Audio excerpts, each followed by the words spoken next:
सवाल घनश्याम तिवारी जी आपसे है कि यूपी के चुनाव में कॉन्फिडेंस क्या ओवर कॉन्फिडेंस में तब्दील हो गया है, जो आप भविष्यवाणी करने लगे हैं कि यूपी में बीजेपी 79 सीटें हार जाएगी, बस एक सीट पर फाइट है। बता दीजिए कौन सी सीट है। जब चुनाव आरंभ हुआ था तो भारतीय जनता पार्टी ने कहा अब की बार 400 पार।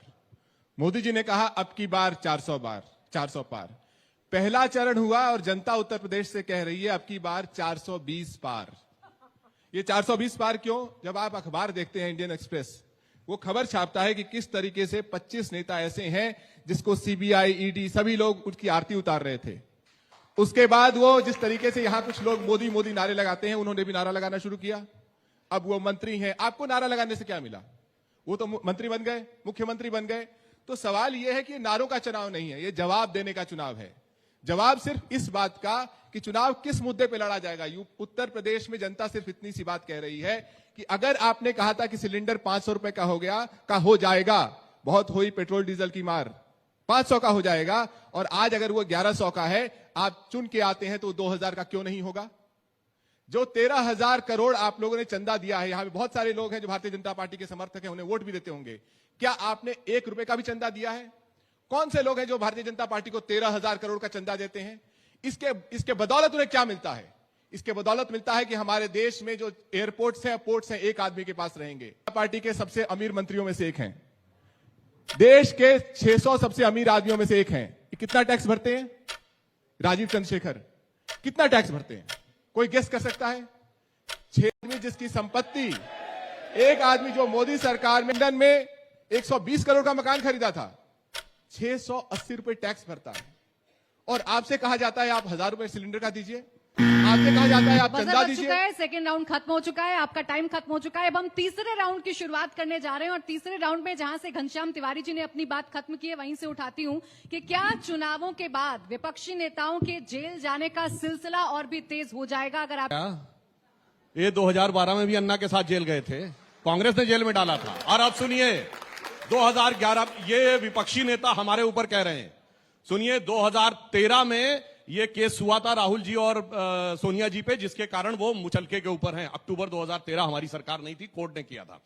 कनिमोझी और डीएमके के नेता राजा 2011 में जेल गए थे। पहली बात बता दूं, सब कोर्ट की वजह से गए थे, सरकार ने कुछ नहीं कहा। 2011 में जेल गए, हमारी सरकार नहीं थी। शिबू सोरेन 2010 में जेल गए, हमारी सरकार नहीं थी। सॉरी, सुरेश कालमाड़ी 2010 में जेल गए, हमारी सरकार नहीं थी। शिबू सोरेन 2006 में जेल गए, हमारी सरकार नहीं थी। मुलायम सिंह मायावती पे 2007 में केस हुआ, हमारी सरकार नहीं थी। मधु कोड़ा 2009 में जेल गए, हमारी सरकार नहीं थी। करुणानिधि 2000 में जेल गए, हमारी सरकार नहीं थी। लालू यादव 97 में जेल गए, हमारी सरकार नहीं थी। जयललिता 96 में जेल गई, हमारी सरकार नहीं थी। झारखंड मुक्ति मोर्चा रिश्वत कांड 1994 में हुआ, हमारी सरकार नहीं थी। सुनिए, और राजीव गांधी के ऊपर केस 1987 में हुआ, एफआईआर 1990 में हुआ, हमारी सरकार नहीं थी। भाई 30 साल से देख रहा हूं जेल से आने जाने का खेल, और अब कह रहे हैं। और सुनिए, मैं सिर्फ एक केस बता रहा हूं। अभी आपने सुप्रीम कोर्ट का जजमेंट सुना होगा ना, इसमें उसने कहा सांसद लोग अगर रिश्वत देकर वोट देंगे तो वो एग्जेम्प्टेड नहीं रहेंगे। 94 में झारखंड मुक्ति मोर्चा रिश्वत कांड में साबित हो गया था, उसी का कंटिन्यूएशन में। तो लोगों में फिल्मों में कहते हैं ना 20 बरस पहले की बात है, मैं कह रहा हूं 30 बरस पहले की बात है। तो ये भ्रष्टाचारी एक दूसरे से क्या कह रहे हैं? 30 साल पहले मुझे तुमसे प्यार था, जिया बेकरार था, और यही भ्रष्टाचार था, आज भी है और कल भी रहेगा। देखिए, और सुनिए, और मैं एक और बात कह दूं, अभी थोड़ा टाइम बचा है, तो मैं सिर्फ ये बताना चाहता हूं, मैंने सिर्फ इसलिए इतना बताया कि आज जो कुछ भ्रष्टाचार है ये इनकी परंपरा है, फितरत है, और कभी कभी आदमी वक्त के साथ कैसे बदल जाता है कि तब अन्ना गुरु थे, आज लालू गुरु हैं। आप देखिए 6 सेकंड पहले अपना जवाब खत्म कर दिया है। अब आपके लिए 2 मिनट का जो मेरा सवाल है वो ये कि दिल्ली में विपक्ष आप पर आरोप लगाता है, बीजेपी आप पर आरोप लगाती है कि सारे अच्छे काम का क्रेडिट तो अरविंद केजरीवाल लेते हैं, लेकिन कुछ भी गलती हो जाए, कुछ भी कमी रह जाए तो या तो आप केंद्र सरकार पर उंगली उठाएंगे या कह देंगे तो एलजी साहब ने किया, हमारी तो गलती नहीं है। देखिए, सबसे आप लोग बुकलेट बांटा करते थे, ईडी का केस हुआ, सीबीआई का केस हुआ, हेमंत बिस्व शर्मा भारतीय जनता पार्टी में आ गए। भारतीय जनता पार्टी ने सबसे बड़े भ्रष्टाचारी को आसाम का मुख्यमंत्री बना दिया। इनका भी नाम याद कर लीजिए, प्रफुल्ल पटेल जी। मुझे याद है पिछली बार मैं सुधांशु जी के साथ फेस ऑफ में थी, तब तक प्रफुल्ल पटेल जी इनकी पार्टी में नहीं आए थे, तो प्रफुल्ल पटेल जी की भी 70,000 करोड़ के भ्रष्टाचार की गाथा सुना रहे थे। प्रफुल्ल पटेल का 70,000 करोड़ का एयर इंडिया एविएशन स्कैम होता है, भारतीय जनता पार्टी में आ जाते हैं, सीबीआई क्लोजर रिपोर्ट फाइल कर देती है, ये है इनका दूसरा भ्रष्टाचारी। अजीत पवार, छगन भुजबल, शुभेंदु अधिकारी, आप अपने कुछ भ्रष्टाचारियों की लिस्ट आपको रोज छोटी करनी पड़ रही है। क्यों छोटी करनी पड़ रही है?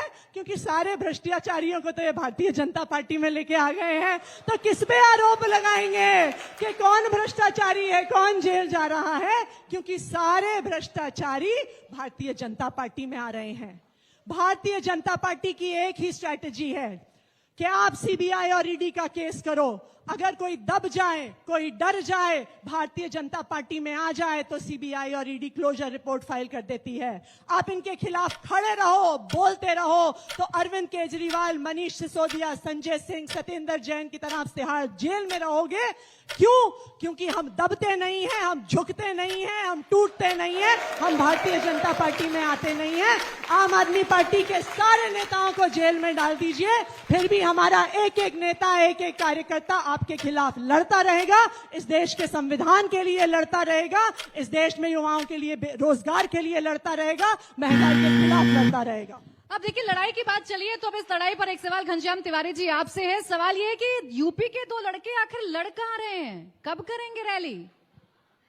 देखिए, मैं बृहद चुनाव पे आता हूं कि ये चुनाव में आपने 10 साल मोदी जी ने बहुत सारे भाषण दिए, जितने देश के तमाम प्रधानमंत्रियों की तस्वीरें नहीं होंगी, अकेले मोदी जी की एक साल में छप जाती हैं। जितने उनके भाषण नहीं होंगे, ये अलग बात है कि देश की संसद पिछले 10 साल में जितने संडे नहीं होते थे, उससे कम दिन संसद बैठी है।